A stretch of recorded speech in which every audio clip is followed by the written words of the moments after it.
அவரே காரியத்தை வாய்க்க பண்ணுவார். அதாவது கர்த்தர் காரியத்தை வாய்க்க பண்ணுவார்.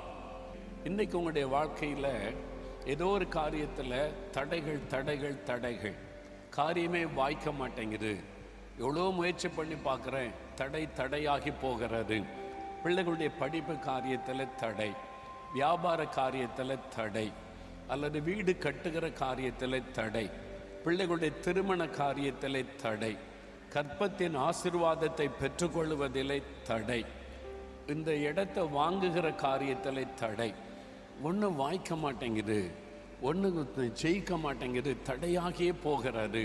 ஒரு மனசோர்வோடு இந்த இடத்தில் வந்திருக்கலாம்.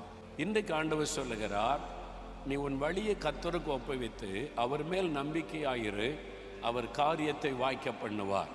கர்த்தர் காரியத்தை வாய்க்க பண்ணுவார்.